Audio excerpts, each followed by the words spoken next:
আমি এমন একজন ব্যক্তির সঙ্গে এখন কথা বলছি যিনি বাংলাদেশের একজন প্রথিতযশা সাংবাদিক ছিলেন এক সময়।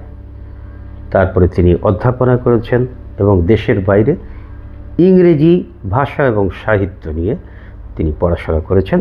আর সবচাইতে তার বড় পরিচয় হচ্ছে তিনি হচ্ছেন বাংলাদেশ রেলওয়ে উচ্চ বিদ্যালয় অর্থাৎ কেওয়াটখালী রেলওয়ে স্কুল ময়মনসিংহের একজন প্রাক্তন ছাত্র। আসসালামু আলাইকুম নাসির ভাই। ওয়ালাইকুম আসসালাম। কেমন আছেন? আছি ভালো, আপনি ভালো আছেন? জি ভালো আছি নাসির ভাই। বহু বছর পরে আপনার সঙ্গে দেখা হলো। সত্যি আজকে আমি অনেকটা আবেগ আপ্লুত হয়ে পড়েছি আপনার সাথে দেখা হওয়ার পর। আপনি ময়মনসিংহ সর্বশেষ কবে গিয়েছিলেন? আমি সর্বশেষ গেছি আজ থেকে 5 বছর আগে। ওখানে আমাদের এগ্রিকালচার ইউনিভার্সিটি যেটা আছে সেটা ওখানকার স্থানীয় ছেলেরা মিলে তারা একটা বাউ নামে একটা ইয়ে করেছে, বাংলাদেশ এগ্রিকালচার ইউনিভার্সিটি প্রজন্ম। অর্থাৎ ওখানকার যারা টিচার ছিলেন, অফিসার ছিলেন, কর্মচারী ছিলেন, তাদের ছেলে মেয়েকে একত্রে করার একটা উদ্যোগ নেওয়া হয়েছিল। সেটা থেকে প্রতি বছর না হলে 2 বছর পর পর বড় একটা অনুষ্ঠান করে।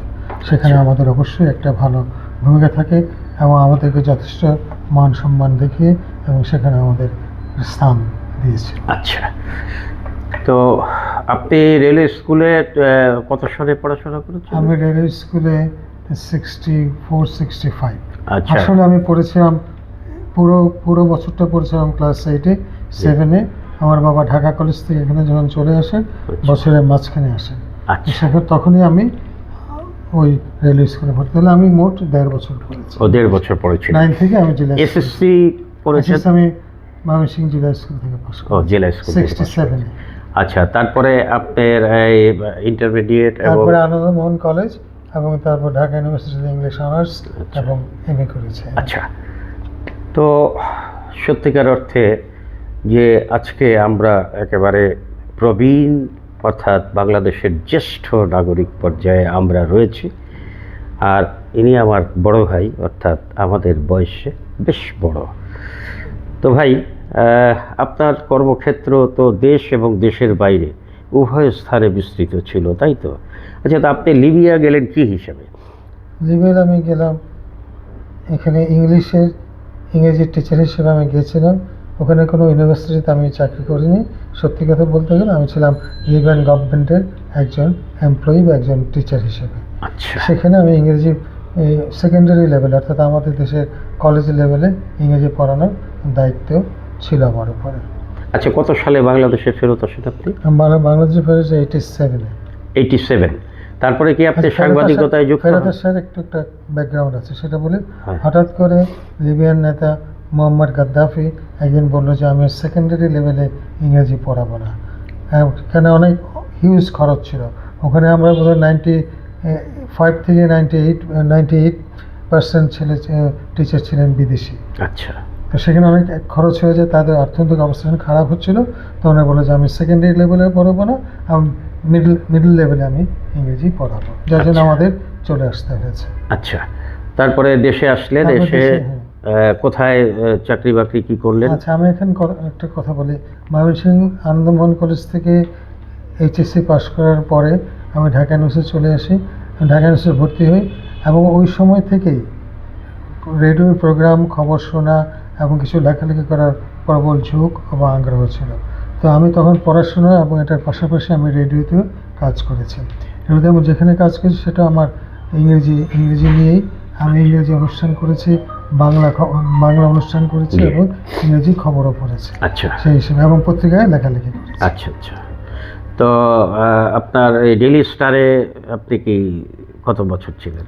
আচ্ছা, ডেইলি তারপরে যখন সুযোগ এলো ডেইলি স্টারে, আমি বিদেশ থেকে আসার পরপরই আমি একদম গোড়া থেকে প্রায় 12 বছর পর্যন্ত ওখানে একটানা কাজ করেছি ডেস্কে।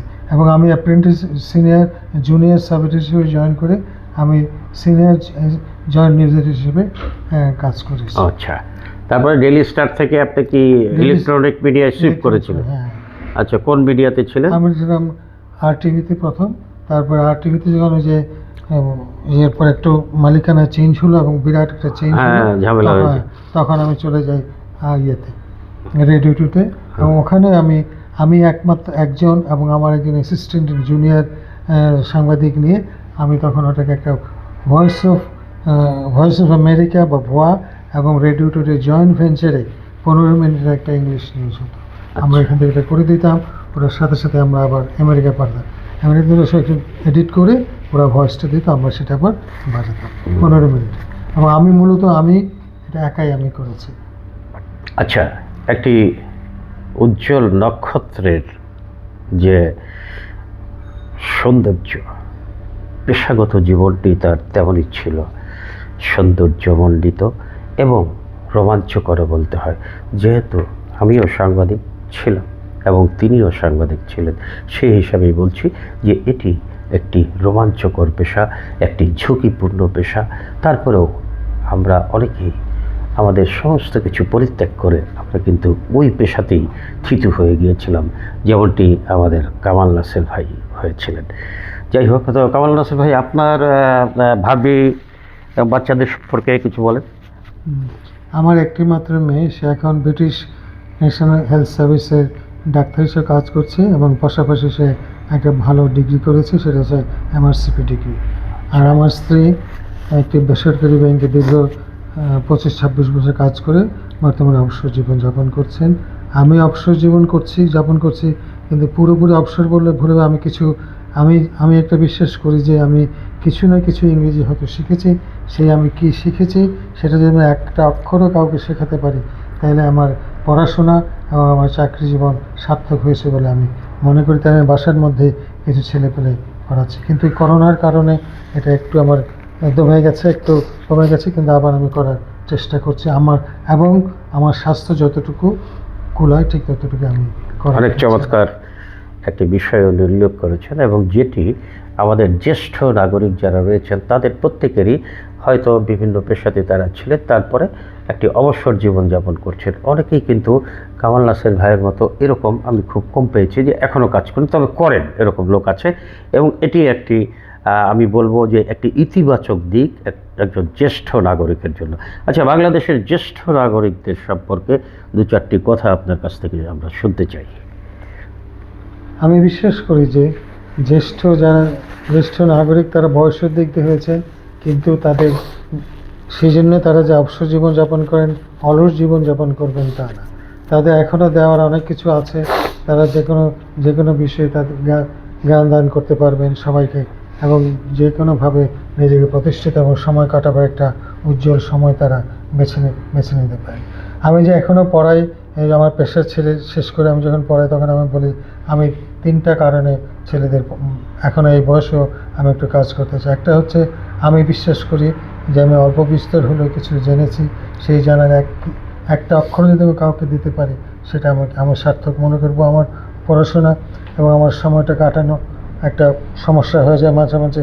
আর আরেকটা সত্যি কথা, অতি রূঢ় কথা হলে অত্যন্ত বাস্তব, সেটা হচ্ছে যে মানুষের জীবনে টাকা পয়সার কোনো প্রয়োজন নেই। আমি যদি ঘরে বসে কিছু টাকা ইনকাম করতে পারি সৎ পথে, সৎ উপার্জন দ্বারা, তাহলে ক্ষতি কী? এই 3টা কারণে আমি বাচ্চাদের এখনও পড়াচ্ছি। বেশ শুনলেন প্রিয় দর্শক শ্রোতা, উনি যেটি একটি অনুকরণীয় দৃষ্টান্তের কথা উনি উল্লেখ করেছেন, সেটি আমাদের প্রত্যেকেরই, অর্থাৎ জ্যেষ্ঠ নাগরিক যারা রয়েছেন তাদের উচিত তার এই পদাঙ্ক অনুসরণ করে কিছু একটা কাজ করা। আচ্ছা নাসির ভাই, এখন একটি ভিন্ন প্রসঙ্গে আসি, অর্থাৎ আমাদের সেই অতীতের স্মৃতি বিজড়িত কেওটখালী রেলওয়ে স্কুলের শতবর্ষ পূর্তি অনুষ্ঠান হচ্ছে আগামী 25শে ডিসেম্বর। তো আপনি কি সশরীরে সেখানে উপস্থিত থেকে আমাদেরকে এই অনুষ্ঠানটিকে সাফল্যমণ্ডিত করার ক্ষেত্রে আপনি এই সহযোগিতা অন্তত যারা জুনিয়র আমরা আছি তারা চাই? আমার একান্ত ইচ্ছা আছে এসব জয়েন করার, কেননা এখানে যে কতগুলো মিটিং হয়েছে রেলওয়ে স্কুলে, সেই মিটিংয়ে আমি ছিলাম। আমার অত্যন্ত ঘনিষ্ঠ বন্ধু ইকবাল মোল্লা ছিল, এবং আরও অনেকে ছিল, আমাদের লালি, আরও অনেকেই ছিল আমার সেই মিটিংয়ে। এবং আমি একবার যাওয়ার প্রোগ্রাম করেছিলাম, কিন্তু ঠিক হঠাৎ করে আমি অসুস্থ হয়ে পড়ি, আমার দারুণ কাশি হয়ে যায়, যার জন্য আমি যেতে পারিনি। তবে আমার একান্ত ইচ্ছা আছে আমি যাব। সেটার ব্যাপারে এমদাদ আছে, এমদাদের সাথে আমার আলাপ হয়েছে। আচ্ছা, আমার একান্ত ইচ্ছা আছে আমি। আচ্ছা, অনেক অনেক ধন্যবাদ, আপনি অনেক সময় দিয়েছেন আমাকে। তবে আপনার কাছ থেকে আপনার জীবনের যে ইতিহাস কিংবা যে কাহিনীগুলো শুনলাম, সেটি প্রতিটি ক্ষেত্রেই আমরা একটি অনুসরণীয় দৃষ্টান্তের একজন অগ্রগামী ব্যক্তি আপনি। এবং সেই হিসাবে আপনাকে আমার জ্যেষ্ঠ নাগরিক হিসাবে আপনাকে অনেক অনেক শ্রদ্ধা এবং কৃতজ্ঞতা জানাচ্ছি। প্রিয় দর্শক শ্রোতা, আপনারা এতক্ষণ শুনলেন একজন জ্যেষ্ঠ নাগরিকের মনের কথা, এবং অতীত বর্তমান সব কিছুই কিন্তু আলোচনা করেছি আমরা। আপনারা যে যেখানে আছেন ভালো থাকুন, সুস্থ থাকুন। আপনাদের সঙ্গে আবার দেখা হবে আরেকটি ভিডিও নিয়ে। ততক্ষণ ধন্যবাদ।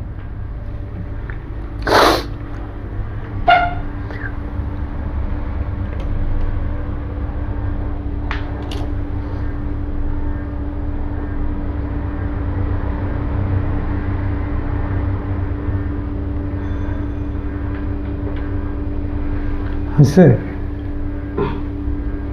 রেডি হয়ে যাও।